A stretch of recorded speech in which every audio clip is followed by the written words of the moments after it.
Kita mungkin makin nggak asing ya dengan istilah propaganda, apalagi pas Rusia Ukraina mulai perang. Amerika terus-terusan bilang kalau Rusia melakukan propaganda. Nah, kemarin gue habis tanya-tanya ke ChatGPT tentang pemahaman dia terkait propaganda, siapa pelakunya, gimana cara mereka ngelakuinnya, termasuk contoh-contoh kasus kejadian terkait propaganda. Gue ceritain responnya sekarang. Hello, gue Kinpra. Jangan lupa baca description, oke? Apa itu propaganda? Propaganda adalah upaya sistematis untuk mempengaruhi opini, sikap, atau tindakan publik melalui pesan-pesan yang dipilih dan disebarkan dengan terencana. Pesan propaganda seringkali disajikan secara tidak objektif dan seringkali berisi distorsi bahkan kebohongan untuk memperkuat pesan yang mau disampaikan.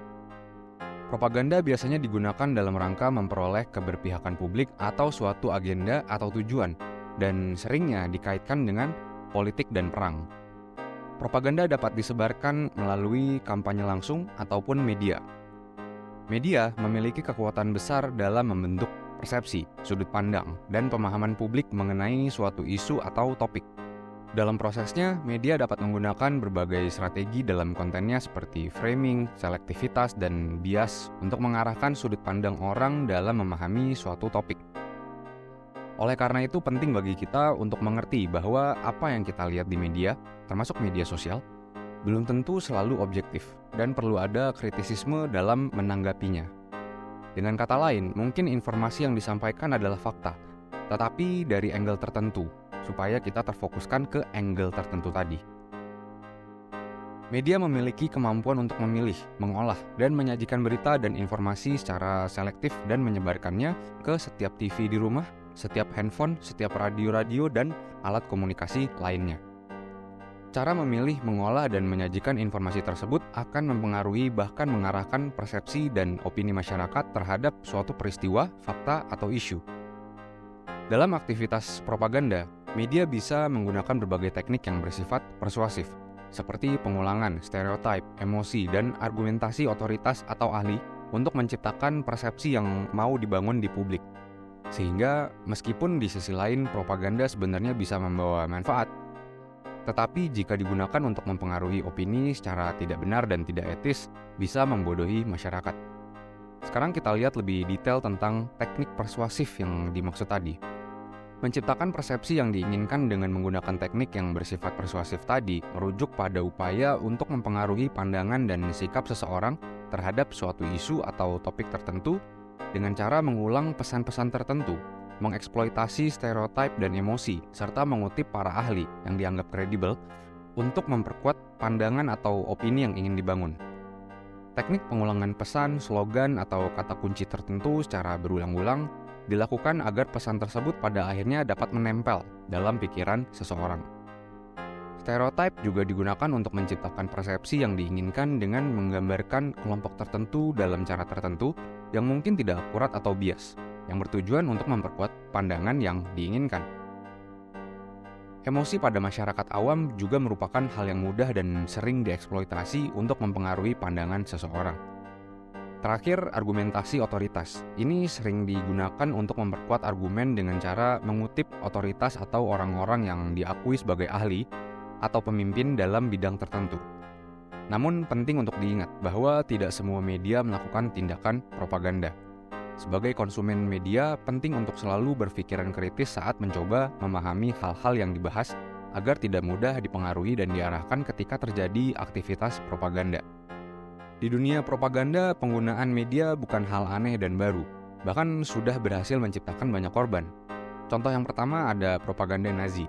Selama masa pemerintahan Nazi di Jerman pada tahun 1930-an sampai 40-an, media seperti surat kabar, majalah, dan radio digunakan untuk mempromosikan ideologi Nazi dan menghasilkan dukungan publik untuk kebijakan Nazi. Lalu ada propaganda Soviet. Selama masa Uni Soviet, media digunakan untuk mempromosikan ideologi komunis dan menghasilkan dukungan publik untuk kebijakan pemerintah. Teknik-teknik propaganda digunakan untuk mempengaruhi keberpihakan masyarakat. Kemudian propaganda politik modern. Dalam konteks politik modern, media sering digunakan untuk mempengaruhi pendapat publik dan memenangkan pemilu. Teknik-teknik propaganda yang bersifat persuasif digunakan untuk menciptakan persepsi yang diinginkan tentang kandidat atau isu politik tertentu. Lalu ada propaganda militer. Dalam beberapa kasus, media digunakan untuk mempengaruhi pendapat publik tentang konflik militer. Percobaan propaganda dilakukan untuk menjustifikasi dan memperkuat dukungan publik atas tindakan militer atau untuk melemahkan dukungan publik terhadap musuh. Perlu diingat bahwa tidak semua penggunaan media massa adalah propaganda, tapi ketika teknik-teknik persuasif digunakan untuk menciptakan persepsi yang diinginkan, maka dapat dikategorikan sebagai propaganda. Bagaimana dengan branding atau promosi perusahaan? Secara teknis, jika praktik promosi atau branding dari sebuah brand oleh perusahaan melibatkan teknik persuasif seperti pengulangan stereotip, emosi, dan argumentasi ahli untuk menciptakan persepsi yang diinginkan di publik, maka hal tersebut dapat disebut sebagai propaganda. Namun, ada perbedaan antara propaganda yang berorientasi pada agenda politik atau ideologis dengan praktik promosi produk atau brand yang bertujuan bisnis komersial. Tapi meskipun demikian, praktik promosi yang dilakukan oleh perusahaan melalui media massa juga dapat berdampak pada persepsi publik terhadap hal lain di luar dari produk atau brand tersebut. Oleh karena itu, penting bagi perusahaan untuk mempertimbangkan etika dan tanggung jawab sosial dalam kegiatan promosinya, agar tidak terjadi pembohongan dan pembodohan konsumen.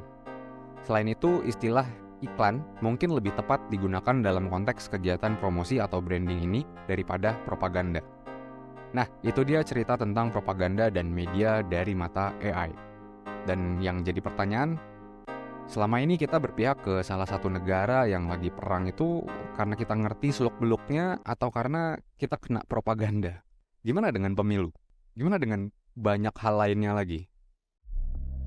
Oke, jangan lupa kritisi dan jangan gampang percaya sama konten ini karena sebagian atau seluruh informasinya di-generate oleh ChatGPT. AI benar-benar makin pintar tapi bukan berarti pasti benar dan selalu benar dan paling benar. Follow Instagram kita @orelabor.